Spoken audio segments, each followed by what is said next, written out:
Euzubillahimineşşeytanirracim. Bismillahirrahmanirrahim. Elhamdülillahi Rabbil alemin. Ve salatu ve selamu ala seyyidina ve nebiyyina Ebil Kasımil Mustafa Muhammed ve alihi tayyibin tahirin ve ashabihil muntecebin. Et-temthilu vel istikra'u vel kıyasu. Bugünkü dersimizde bu alt başlıkta 8. dersin ikinci alt başlığında bir mechulun ma'luma dönüştürme yöntemlerinden bahsediyor. Çünkü bilgi demek yanımızda bilinen bir hakikat vardır. Bilinen bir bilgi vardır yanımızda.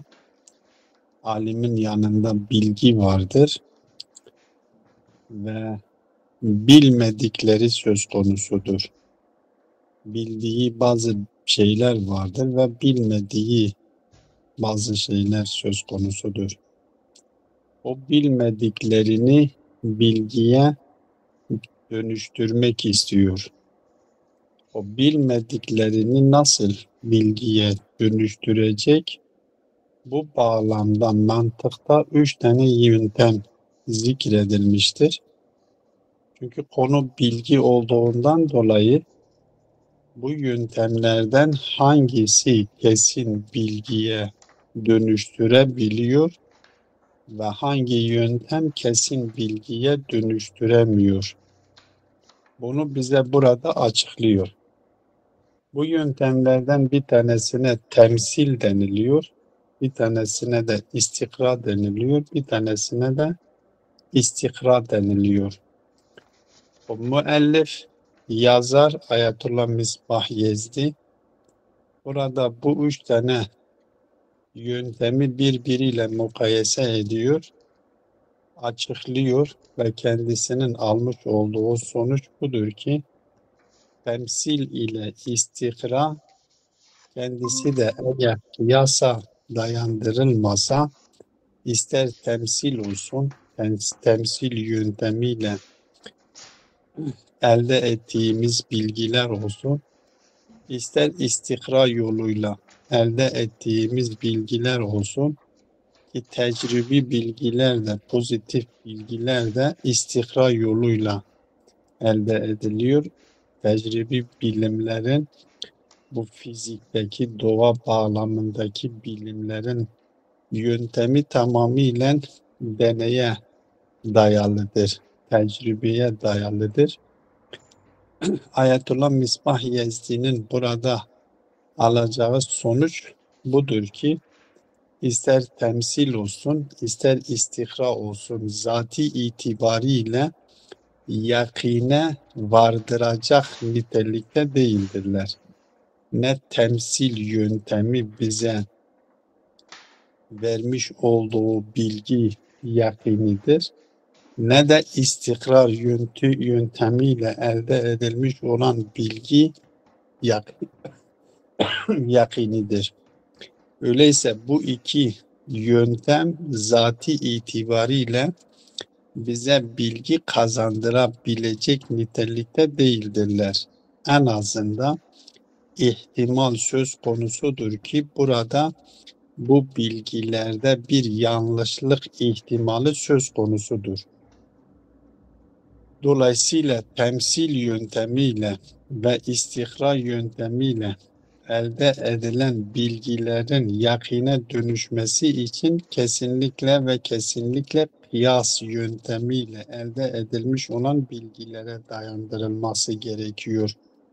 Çünkü kıyas ile elde edilmiş olan bilgiler yakinidir ve bunlar da yakini olan bir bilgiye dayandırıldığı vakit onlar da yakine dönüştürülebilir.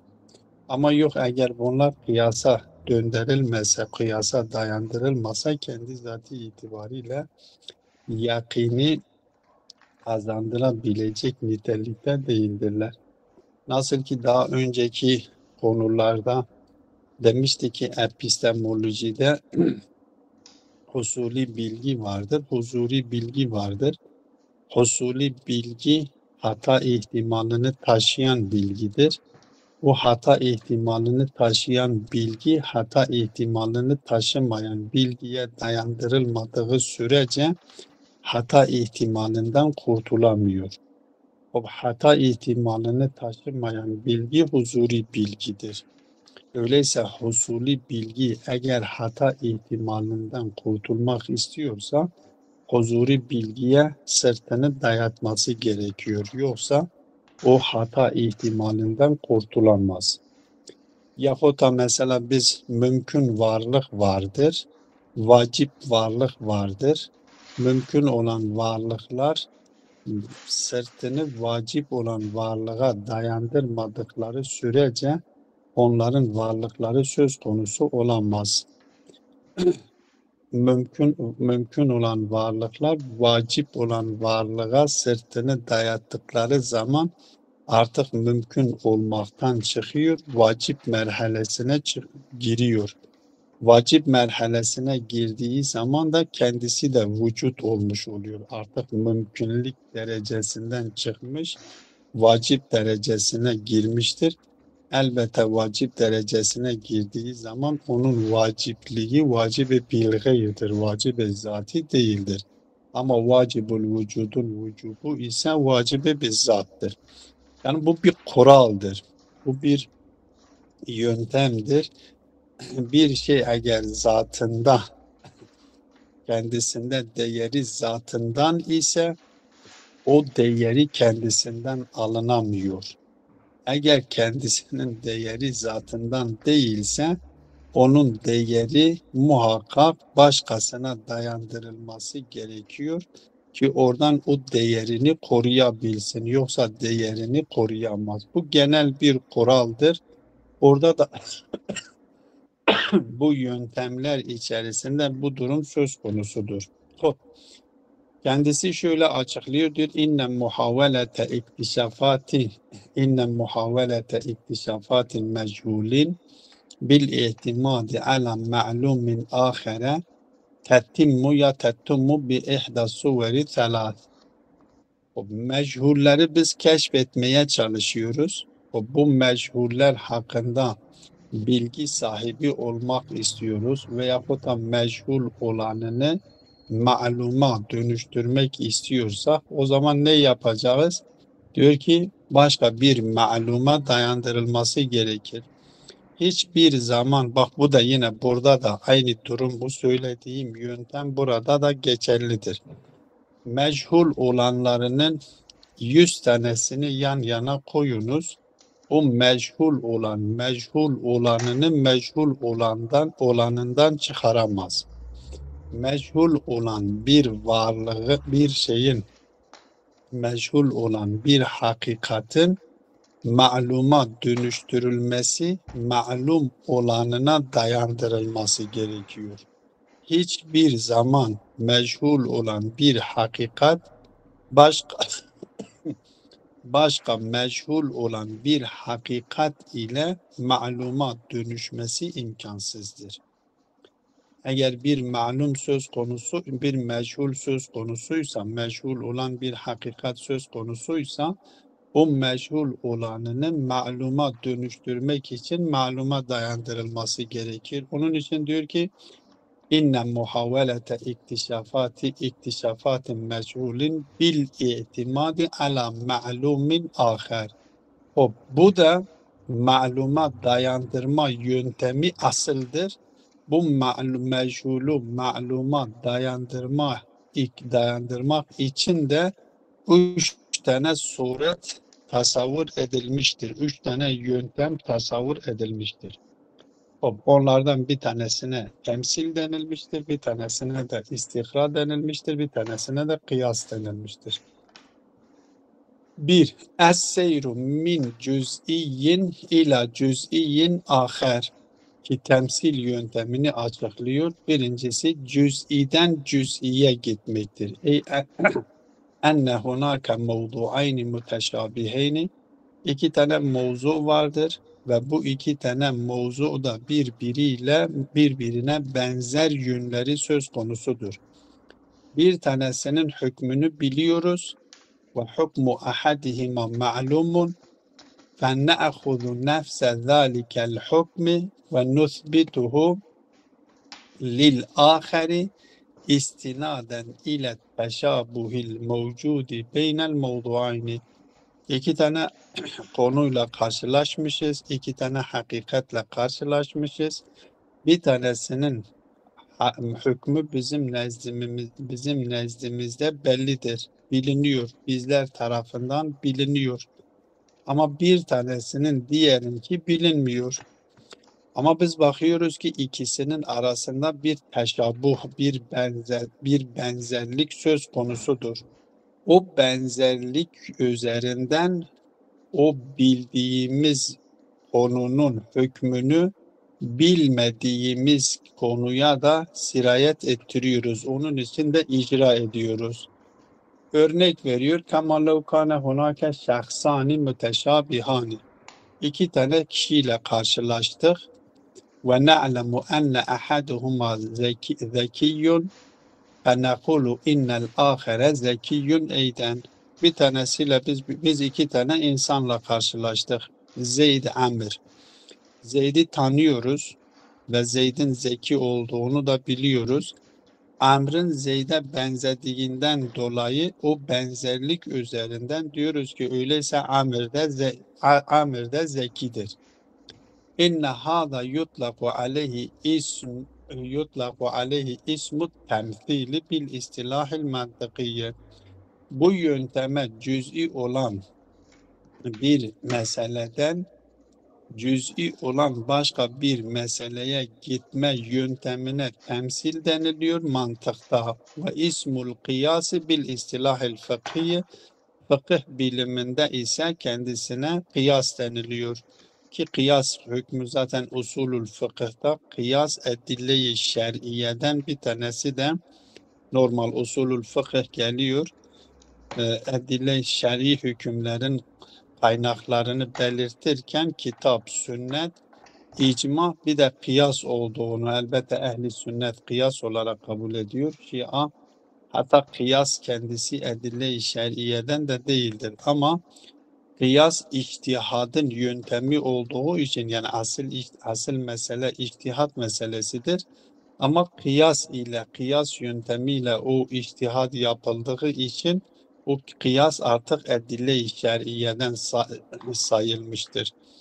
Şia bunu kıyası kabul etmiyor.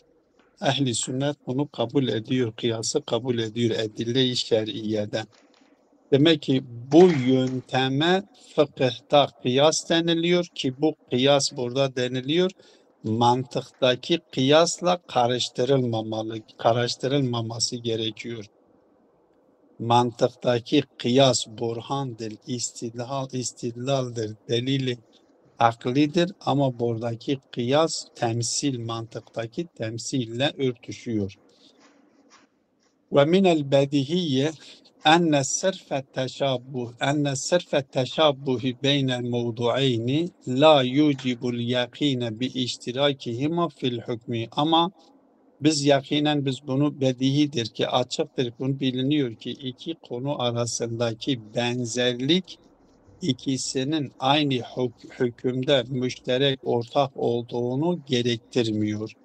Ve min huna la yekunu et-temsilu mufiden lil yakini ve la yetemetta'u bi kıymetin ilmiyetin. Buradan biz netice alıyoruz ki bu temsil yöntemiyle elde edilmiş olan bilgi yakine neden olamıyor ve kendisi yakine neden olamadığı için kendisinin ilmi bir değeri de söz konusu değildir. Dolayısıyla temsil yoluyla elde edilmiş olan bilgide gerekli olan değere sahip değildir. İlmi bir değeri, ilmi bir kıymeti söz konusu değildir. Ona güven olmuyor. Onun için diyoruz daha sonraki şeylerde geliyor. bu temsil eğer değer kazanmak istiyorsa muhakkak ve muhakkak kendisi kıyasa kendisini dayandırması gerekiyor. Bu temsil temsil yöntemidir. İkincisi es-seyru min cüz'iyyin ila kulliyin. Bu da istikra yöntemidir. Biz cüz'iden külliye doğru gidiyoruz. Ennena nekumu bi diraseti efradi mahiyetin muayyenetin ve nekteşifu hasseten müştereketen beynaha ve nahkumu enne tilkel hassete sabitetun li tilkel mahiyeti ve mevcudetun fi cemii efradiha. Şimdi mahiyet burada söylenildiği zaman mahiyetten kastedilen genel kavramlardır. Mesela farz edelim insan dediğimiz zaman insan genel bir kavramdır, külli bir kavramdır, bir mahiyettir. Şeceretu bir kavram, mahiyettir, kavramdır ki bidayetül hikmede esaletul vücud ile mahiyet meselesini konuşurken bunu detaylı bir şekilde üzerinde de durmuştuk. Mahiyet yani zihindeki mefhumlardır. Zihinde mefhum, insan mefhumu vardır. Bu insan mefhumu da küllidir. Bu insan mefhumunun altında da ne vardır? Bireyler söz konusudur. Zeyd'dir, Bekir'dir, Amir'dir. Biz geliyoruz bir mahiyetin altında bulunan bireyleri ne yapıyoruz? Bireyler hakkında araştırma yapıyoruz. Mesela insanı düşününüz veya mesela önümüzde bir kasa portakal vardır. O portakallar mesela portakal dediğimiz zaman ya elma dediğimiz zaman önümüzde bir kasa elma vardır. O kasanın içindeki elmalar o elma mefhumunun bireyleridirler. Biz o kasadaki elmaların tek tek alıyoruz, yapıyoruz, araştırıyoruz. Kendisini değerlendiriyoruz, hakkında araştırma yapıyoruz ve farz edelim kasada 100 tane elma vardır. Biz 50 tanesini kontrol ettik, 50 tanesini araştırdık, 50 tanesi sağlam çıktı. Nekteşifu hasseten müştereketen beyneha, biz onlar arasındaki o özelliği keşfediyoruz ve nahkumu enne tilkel hassete, mesela ben burada o özellik nedir? Sağlamlık özelliğidir. Kasada bulunan 50 tane elmayı kontrol ettim, gözden geçirdim. 50 tanesi de sağlamdır. O 50 tanesinin sağlam oluşu üzerinden diyorum ki kasada bulunan elmaların hepsi sağlamdır. O hükmü getiririm. O mahiyetin altında bulunan bireylerin tamamı için ispatlıyorum ve onlara yüklüyorum. Ve nahkumu enne tilkel hassete tabitetun li tilkel mahiyeti ve mevcudetun fi cemii efradiha. O mahiyetin altında bulunan bütün bireyleri için geçerlidir diyorum. Ki burada mesela farz edelim kasadaki elmaların hepsi sağlamdır diyorum. İşte burada tek tek cüz'i her elmayı kontrol ettim, bu cüz'idir. Sonra külli bir hükme varıyorum. Kasadaki bütün elmalar sağlamdır. İlk önce diyorum bu elma sağlamdır. İkinci elma sağlamdır. Üçüncü elma sağlamdır. 50. elmaya kadar tek tek gidiyorum. Çünkü tek tek araştırmam gerekiyor. Tek tek kontrol etmem lazım. O 50 tanesini kontrol ettikten sonra, gözden geçirdikten sonra 50 tane de içimde kalmış, onları daha kontrol etmemişim. O 50 tane kontrol ettiğim 50 tane hakkındaki hükmü diğerleri için de sabit ediyorum. Geçerli olduğunu söylüyorum. İşte cüz'iden külliye gitmiş oluyoruz. Ve yusamma hâzâ bil istikra'i fi istilahil mantık ve yaksimunehu ila kısmeyni el istikra'i tammi vel istikra'i nakisi, ki bunu da istikrayı da genel anlamda mantıkta iki kısma ayırıyorlar. ki istikra-i tam ve istikra-i nakıs. فالاستقراء التام يصدق إذا ما درسنا جميع أفراد الموضوع ولاحظنا اشتراكها جميعا في تلك الخاصة. Bu zaten herkes kabul ediyor. Eğer istikra tam yapılmışsa o zaman o istikra tam kabul edilir. Yakine dayanıyor ve kesin bilgiye oradaki bize kesin bir bilgi kazandırıyor. Çünkü kasadaki elmaların hepsi orada ne yapılmıştır? Orada kontrol edilmiştir. Biz o kasa örneğini göz önünde bulundurursak istikra-i tam nedir? 100 tane elma kasadadır. 100 tanenin hepsini tek tek ben bakmışım, kontrol etmişim, gözden geçirmişim ve ondan sonra demişim ki kasadaki hepsi nedir? Sağlamdır. Bu tasdik ediliyor. Ve minel vadihi enne hâzel emr la yeteyesseru ameliyen. Ama bu konu yani istikra-i tam bütün mesela bütün insanlar hakkında bir hükme varabilmek için bütün insanların sağlam olduğuna hükmedebilmek için bütün insanların gözden geçirilmesi gerekiyor. Genelde bu istikra-i tamın amelen gerçekleşmesi, pratikte gerçekleşmesi kolay değildir. لِأَنَّهُ حَتَّى لَوْ فَرَضْنَا أَنَّ جَمِيعَ الْأَفْرَادِ الْمُعَاصِرَةِ لِمَاهِيَّةٍ مُعَيَّنَةٍ يُمْكِنُ دراساتها فإنه لا يمكن إطلاقا إخضاع الأفراد المادية والتي يضمها المستقبل للدراسة والتحقيق.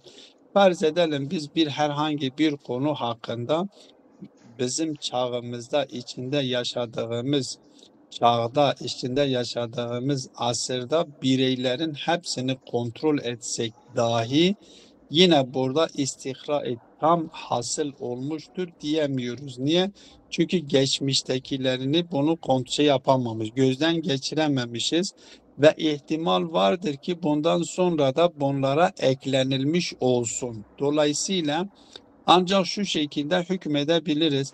Diyoruz ki bu mahiyetin bireyleri günümüzdeki bireylerinin hükmü budur diyebiliriz. Yani kulliden çıkarıp onu cüz'ileştirirsek olabilir. Ama kulli bir şekilde eğer biz hüküm vermek istiyorsak o mahiyetin altında bulunan hem şimdiki bireylerin tamamını gözden geçirmemiz gerekiyor ve hem bundan sonra gelecek olanlarını da kontrol etmemiz gerekiyor ki o kulli sonucuna varabilelim. Böyle bir şey mümkün olmadığı için, amelen mümkün olmadığı için genelde bilim dallarında böyle bir şey mümkün olmadığı için istikra-i tamın amelen gerçekleşmesi her ne kadar istikra-i tam yakini kazandırabilecek nitelikte ise zatı itibariyle yakini sağlayabilecek niteliktedir ise de ama amelen pratikte bunun gerçekleşmesi diyor ki neredeyse imkansızdır. Ve alel Bir akalli örnek özür dilerim. Bir örnek verebilir miyiz? İstikra'yı mesela bir gün anket yapılıyor. 50.000 kişi üzerine yapılıyor. O tümüne genelleştiriyor. Bu tamamen eksik. Çok istikra'yı nakıs. Öyle değil mi? istikra-i nakıstır. Bu istikra-i nakıstır. Tamam. وعلى الأقل فهناك احتمال بوجود أفراد لهذه الماهية في الماضي أو أنها سوف توجد. Hangi mahiyeti farz ediyorsanız ediniz, o mahiyetin bireyleri hakkında kesin bir sonuca varamazsınız. Çünkü en azından şöyle bir ihtimal söz konusudur. Bu mahiyetin daha önceki bireyleri de olmuştur ve daha sonra da bireylerinin vücuda gelme ihtimali söz konusudur. Dolayısıyla bir mahiyeti dikkate alarak o mahiyetin altında bulunan bütün bireylerine istikra yoluyla istikra-i tammı gerçekleştirmemiz adeta imkansızdır. Meğer bir şeye has olsun, mesela o örnek verdiğim kasa örneği, bu kasadaki elmalar hakkında ben hükmedebilirim. Orada istikra-i tammı gerçekleştirebilirim. Kasadaki elmalar. Ama elmaların hepsi sağlamdır hükmünü vermem imkansızdır. Niye? Çünkü her ne kadar kasadaki elmaların hepsini ben kontrol etmişim. Ama elmalar sadece kasadaki elmalardan ibaret değildir ki. Kasa dışındaki elmalar da söz konusudur. Bakın dikkat edin. Hüküm mahiyetin kendisine giriyor. Mahiyetin kendisine yükleniliyor. Mahiyetin kendisine yüklenildiği için yani burada elma mefhumuna, elma mahiyetine hüküm yükleniliyor. Hüküm de nedir? Sağlamdır. Yani çürük değildir. Elma sağlam. Bu elmalar sağlamdır diyorum. O elmalar sağlamdır dediğim zaman hüküm o elma sözcüğünün ifade etmiş olduğu zihnimizdeki manaya yüklemişiz. O zihnimizdeki mana ise dışarıdaki bütün elmalar arasında ortaktır. O zaman dışarıda bulunan bütün elmaları ben kontrolden geçmem gerekiyor ki bu hükmü verebileyim. Ben sadece bir kasadaki elmaları kontrol etmişim. Yahut da 10 tane kasadaki elmalarını kontrol etmişim. Bu elmalar hakkında, kontrol ettiğim elmalar hakkında söyleyebilirim. Ama o mahiyet, külli olan mahiyet, bütün elmaları kapsayacak mahiyete hükmü yüklemem kesin doğru değildir diyor. Bu adeta bu istikra-i tamın gerçekleşmesi adeta imkansızdır. Ve emmel istikra'un nakıs, elbette istikra-i tam eğer bir yerde gerçekleştirilebiliyorsa o istikra-i tamla vardığımız sonuç doğrudur. Orada %100 yakin olabiliyor. Yani şöyle de ifade edebiliriz. İstikra-i tam zati itibariyle yakini gerçekleştirebilecek niteliktedir. Ama istikra-i tamın gerçekleştirilmesi bu imkansızdır adeta. Ve emmel istikra'un nakisu fehuve yani müşahedetu efradin kethiretin limahiyetin muayyenetin ve mulahazetin khassetin müştereketin beyneha. İstikra-i nakıs da bellidir. O mahiyetin bireylerinin birçoğunu biz ne yapıyoruz? Müşahede ediyoruz, gözden geçiriyoruz ve has bir mahiyeti göz önünde bulunduruyoruz. O göz önünde bulundurduğumuz has mahiyetin altında bulunan bireylerin çoğunu müşahede ediyoruz, gözden geçiriyoruz ve o gözden geçirdiğimiz mahiyetlerde bir özelliği lihaz ediyoruz ki o bireyler arasında ortaktır. Sümme te'mime hâzihil hasseti, sonra geliyoruz ki bu özelliği o mahiyetin altında bulundurmuş olduğu bütün bireylere ne yapıyoruz? Genelleştiriyoruz. Liteşmule cemi'e efradil mahiyeti. O dikkate aldığımız mahiyetin altında bulunan bireylerin tamamını kapsayacak şekilde genelleştiriyoruz. Velakinne mitle hadihil hareketil fikriyeti la tuaddi ilel yakini. Evet, bu mümkündür. Bunu yapabiliriz. O elma örneğinde olduğu gibi yapıyoruz. Getiriyorum 10 tane kasayı kontrolden geçiyorum, müşahede ediyorum. Bunu yapabiliyoruz. Ama elmaların hepsine o 10 kasada gördüğüm elmalar hakkındaki özelliği diğer bütün elmaları kapsayacak şekilde onu ne yapıyorum? Genelleştiriyorum. Bunu yapabiliyoruz. Bu kolaydır. Yapılabiliyor. Ancak diyor ki la tuaddi ilel yakin. Bu yakine sebep olamıyor. Liannehu yapka ihtimalun بعدم وجود هذه الخاصة في الأفراد التي لم تتم دراساتها. O hakkında araştırma yapmadığımız o bireyler hakkında bu özellik geçerli olmayabilir. Velev kana zayıfen cidden. Velev ki bu ihtimal zayıf olmuş olsun. Yani ihtimal ne kadar zayıf da olsa her halükarda ihtimal vardır. Mesela işaret ettiğim gibi husuli bilgide hata ihtimali vardır. Husuli bilgide hata ihtimali vardır. Bu ihtimal %1 değil, %0.5 olsun. %1 olsun. Yani hatta 1 bile değil, %1 olsun. O ihtimal olduktan sonra artık orada yakın sayılamaz. Yakın olmadığı için ona bilgi, kesin bilgiyle felsefede bakılmıyor. Dolayısıyla burada istikra-i nakıs kesin bilgiye neden olabilecek yapıya sahip değildir. İstikra-i tam zati itibariyle yakini gerçekleştirebilir ama istikra-i tamın gerçekleşmesi adeta mümkün değildir. İstikra-i nakıs ise mümkündür, gerçekleştirilebiliyor ama istikra-i nakıs zati itibariyle yakini kazandırabilecek nitelikte değildir. Ve binaen ala hâzâ fe innel istikra'a bi cemii aksamihi la yuaddi ameliyen ila neticetin yakiniyetin la yertefi'u ileyha şakku. Öyleyse burada netice alıyor. İster istikra-i tam olsun, ister istikra-i nakıs olsun. İstikra-i tam yakine sebep olamıyor. Çünkü istikra-i tam gerçekleştirilemiyor. İstikra-i nakıs yakine sebep olmuyor. İstikra-i nakıs gerçekleştirilebiliyor ama zati itibariyle yakine sebep olamıyor.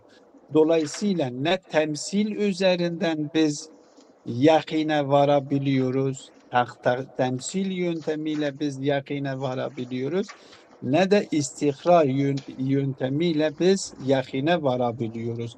Bu her iki yöntem de eksiktir. Bize yakini bilgiyi kazandırabilecek nitelikte değildir.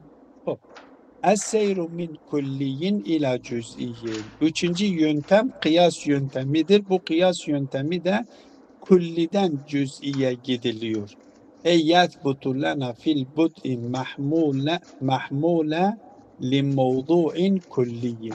İlk başta bir mahmulu külli bir mevzu için bizim için ne ispatlıyor? Ve ala esası zalike yu'refu hukmu cüz'iyatil mevzu. Bu esasa binaen o mevzuun cüz'i yani o bireylerin hükmü de bilinmiş oluyor. Ve mitlu hadihil hareketil fikriyeti yutlaku aleyha fil mantıki ismul kıyası. Bu yönteme mantıkta kıyas deniliyor. Ve huve mufidun lil yakini fi zilli şurutin muayyenetin. Elbette bu yöntem diyor yakine sebep olabiliyor gereken şartlara riayet edilirse. Kendisinin de kendisine ait şartları vardır. Çünkü burada mantığın kendisinden bahsetmiş olduğu mantık iki mantık maddi vardır, mantık suri vardır. Yani hem maddede gereken şartlara sahip olması gerekiyor, hem şekilde riayet edilmesi gereken şartlara riayet edilmesi gerekiyor. Eğer bu yöntemde gerekli olan şartlara riayet edilirse bu yakini kazandırabiliyor. Mesela farz edelim biz diyoruz ki Zeyd insanı. Zeyd insanı bu Zeyd cüz'idir da. Zeyd insanı. Bu Zeyd'i insan mefhumu Zeyd için yapıyoruz. Hamle diyoruz. Diyoruz kullu insanin fanin. Kullu insan. Bak kulli burada meydana geliyor.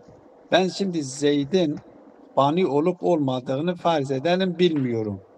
Ama Zeyd'in insan olduğunu biliyorum. İnsanı kullu insanın fanin bu kulli bir şeydir. Kulli bir yüklemdir. Kullu insan fanin, Zeyd de insanın altındadır. Öyleyse fezzeydu fanin, Zeyd de fanidir diyebiliyorum. Sonucu alabiliyorum. Elbette burada biz Zeyd'i bildiğimiz için bunu rahatlıkla anlayabiliyoruz. Ama farz edelim bazı yerlerde mesela kelamcılar geliyorlar, alem için ispatlamaya çalışıyorlar. Bir yaratıcının var olduğunu ispatlamaya çalışıyorlar. Gerçekten alemin bir yaratıcısı var mıdır, yok mudur? Şimdi diyor ki el alemu mutegayyirun. Alem mutegayyirdir. Kullu mutegayyirin hadisun. Kullu mutegayyirin hadisun, bu kullidir. Mutegayyir olanların hepsi hadistir. Yani dikkat edin, burada aslında bilgi kazandırmıyor ha. Bilginin tamamı böyledir. Bu özelliğe dikkat edilmesi gerekiyor. Bu nokta söyleyeceğim, bu noktaya dikkat edilmesi gerekiyor. Aslında bilgi denilen şey dikkat edilmediğine dikkat etmektir aslında. Yoksa aslında bilgi denilen şey yani farkındalığı icat etmektir. Keşfetmek yani farkında olmak demektir. Şimdi el alemu mutegayyirun. Şimdi alem mutegayyirdir. Alemin mutegayyir olduğunu herkes biliyor. Şimdi görüyoruz, bizim içinde yaşadığımız bu alem, bir insan üzerinden hareket edersek insan aleminin mutegayyir olduğunu biz görüyoruz. Çocuktur, çocuk büyüyor, bakıyoruz çocuğun kendisinde, insanda bir değişiklik gerçekleşiyor. Otu da aynı şekilde görüyoruz, ağaçları da aynı şekilde görüyoruz. Bir değişiklik, değişkenlik söz konusu olduğunu görüyoruz. Diyoruz ki el alemu mutegayyirun. Bu hissidir. Bu akli değildir. Bu hissidir. Hissen biz bunu fark ediyoruz. Buradan külli bir şey çıkarıyorum, bir kaziye, bir önerme çıkarıyorum. Diyorum ki kullu mutegayyirin hadisun. Kullu mutegayyirin hadisun. Mutegayyir zaten hadis olduğunu nereden biliyorsun? Diyor ki siz tegayyür kelimesine dikkat ederseniz aslında tegayyürün kendisi yani hadis olma anlamına geliyor. Tegayyür nedir? Şimdi ağacın üzerinde yaprak yoktu, yaprak var oldu. Hadis ne demektir? Hadis olmayan bir şeyin var olmasıdır. Adem olan bir şey vücuda dönüşmesidir. Ağacın üzerinde yaprak yoktu, yaprak geldi. Öyleyse bu değişiklik demek ki hadisin kendisidir.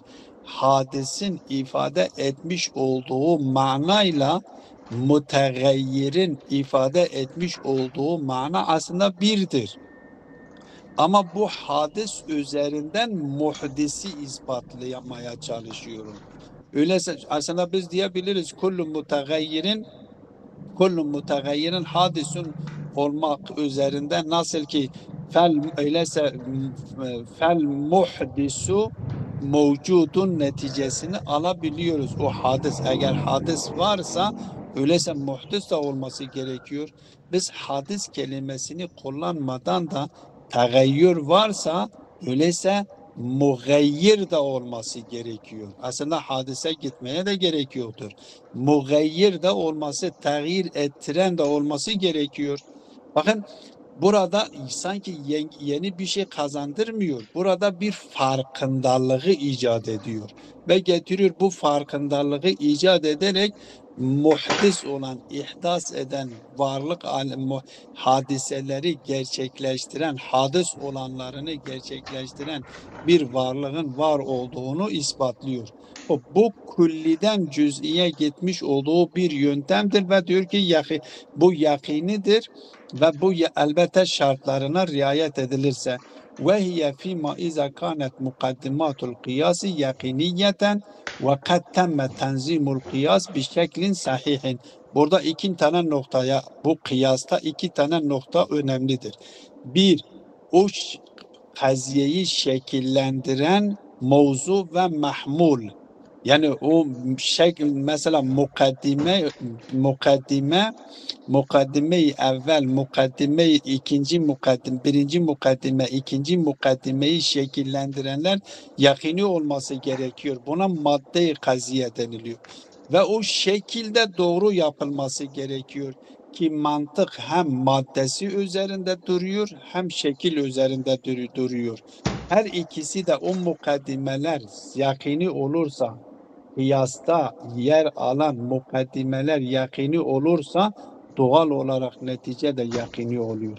Ama eğer mukaddimeler meşhuratlardan oluşursa, meşhurdur diye yakini midir? Yok, yakini değildir. Mümkündür bir şey meşhur olmuş olsun ama yakin içinde olmamış olsun, doğru olmamış olsun. Yahut da müsellematlardan gitmek de yine müsellemat mümkündür ki bir önerme bir toplum yanında müsellem olsun ama yakini olmamış olsun. O toplum takliden onu kabul etmiştir. Meşhurları takliden kabul etmiştir ama o kabul ettikleri onun doğru olduğuna delalet etmiyor. Dolayısıyla mukaddimelerin yakin olması gerekiyor ki o sonuçta yakini olsun. İşte o şartları kendisi diyor, o şartlara riayet edilmesi gerekiyor.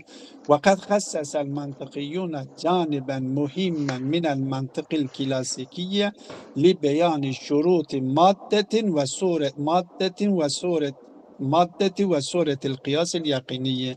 Yakini olan kıyasın maddesiyle sureti üzerinde durmuşlar klasik mantıkçılar.